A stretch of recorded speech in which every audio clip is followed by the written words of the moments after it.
All people channel பல்சுவை இருந்த நேயர்களுக்கு இனிய வணக்கங்கள்.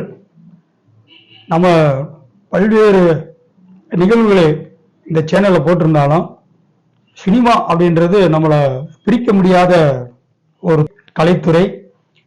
ஏன்னா நம்மளுடைய பொழுதுபோக்கே சினிமா. நல்லது இருக்கும் கெட்டது இருக்குன்னு சொல்லுவாங்க.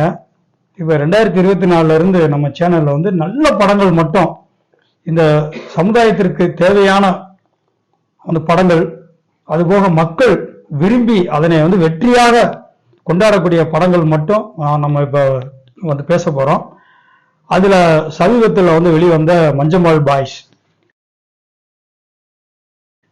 இது ஒரு மலையாள படம். நீங்க எல்லாத்துக்குமே தெரியும்.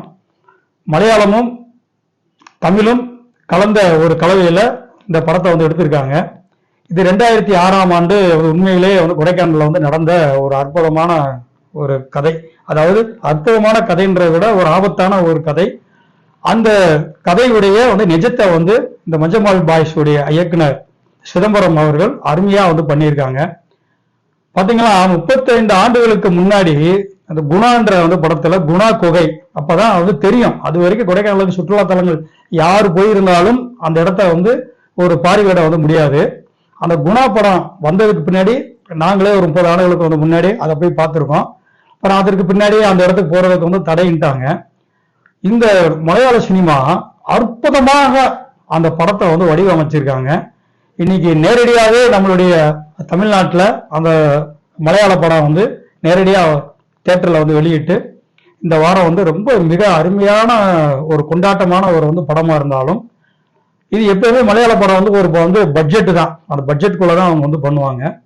ஆனா இந்த படமும் பட்ஜெட்குள்ள இருந்தாலும் அதையும் தாண்டி ஒரு புனிதமானது அப்படின்னு சொல்ற மாதிரி இந்த குணாவுடைய அருமையான பாடல் வரிகளை எடுத்து கையாண்டிருக்காங்க. அந்த காதல் அப்படின்றது அந்த காதலுக்கு மட்டும் இல்ல, நட்புக்கும் இது உகந்தது அப்படின்றத இந்த படத்தை சொல்லியிருக்காங்க. உங்களுக்கு தெரியாதது இல்லை இந்த பாடலை பத்தி.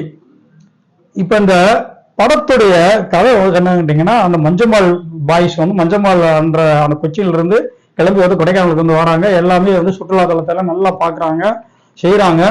ஆனா அந்த குணா தொகை ஒண்ணு நம்ம விட்டுட்டோமே அப்படின்னு ஒருத்தவங்க சொல்றலாம். அதை போய் பாக்குறாங்க. அங்கதான் படமே ஆரம்பிக்குங்க. இது என்னன்னு கேட்டீங்கன்னா, டைரக்டர் கனெக்டிவ் கரெக்டா கொடுத்துருப்பாங்க. ஃபர்ஸ்ட் இந்த படத்துல ஆரம்பிக்க போகும்போது ஒரு கல்யாண வீட்டுல ஒரு சின்ன சின்ன சர்ச்சைகள் வரும். அதுக்கு பின்னாடி யாரு கயிறு இழுக்கிற போட்டியில வெற்றி பெறாங்கன்னு பார்த்து அந்த கயிறு இழுக்கிற போட்டியெல்லாம் நடத்துவாங்க. ஏற்கனவே கயிறு இழுக்கும் போட்டி கேரளாவில் ரொம்ப ஃபேமஸ். அவங்களுடைய பலத்தை அறியறதுக்கு இதையும் இந்த படத்துல கனெக்டிவா இருக்கும். அதே மாதிரி சின்ன வயசுல இருந்தே இந்த பாய்ஸ் எல்லாமே ஒன்னாதான் அவங்க வளர்ந்துருக்காங்க. அந்த ஒரே காலகட்டத்துல வளர்ந்தனால இவங்க சின்ன வயசுல போய் ஒரு குளத்துல போய் ஒரு ஆறுல போய் குளிப்பாங்க.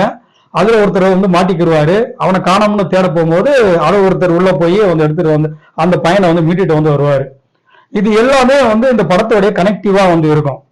அந்த காரணம் என்ன கேட்டீங்கன்னா, கத்தையும் வித்தையும் கத்துக்கிட்டால் காலத்திற்கு உதவும்னு சொல்லுவாங்க.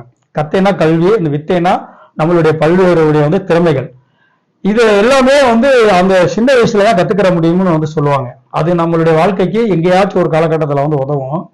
இப்ப என்ன கேட்டீங்கன்னா, இந்த குகைக்குள்ள அந்த நண்பன் விழுந்தவனா எல்லா பேருமே அந்த கதறல் அதை விட்டு போகாம அப்புறம் போலீஸுக்கு தகவல் தெரிஞ்சு அவங்க இதுக்குள்ள விழுந்தவன் யாருமே பொழைச்சது இல்லையா, ஏயா போட்டு எங்களை போட்டு கஷ்டப்படுத்துறீங்க, வெளியில வாங்கயா நீங்களாச்சும் ஊருக்கு போய் அவங்க ஃபேமிலியில போய் சொல்லுங்கயா வைங்கன்னு என்னென்னமோ சொல்லி பார்த்து அதை கேட்காம கொள்ளாம அந்த நட்போட இலக்கணத்திற்கு தகுந்த மாதிரி அவங்க போராடுறாங்க பாருங்க.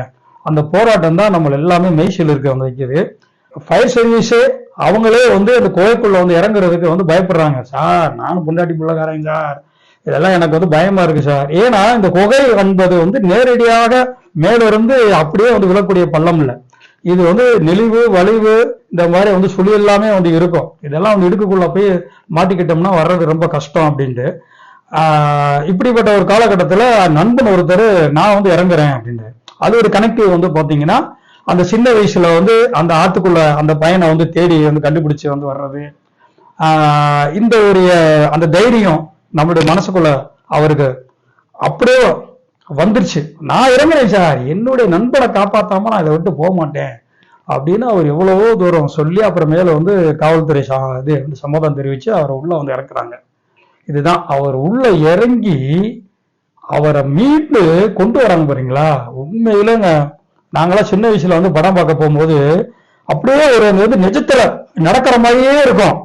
ஐயோ இதுல இருந்து அவங்க வந்து காப்பாத்திடுவாங்களா, இதுல இருந்து இவங்க வந்து மீண்டுருவாங்களா, பாவம் இவங்க வந்து இதுல இருந்து தப்பிச்சு இவங்க வந்து நல்லபடியா வந்து சேருவாங்களா, இப்படி பதட்டத்தோட வந்து படம் பார்ப்போம். அப்பெல்லாம் வந்து இந்த அளவுக்குலாம் நமக்கு வந்து ஒரு சோசியல் மீடியா வந்து கிடையாது. ஆனா இப்ப எல்லாமே இருந்தும் அப்படியே கண்ணை வைக்காம நம்ம வந்து பயப்படுறோம்.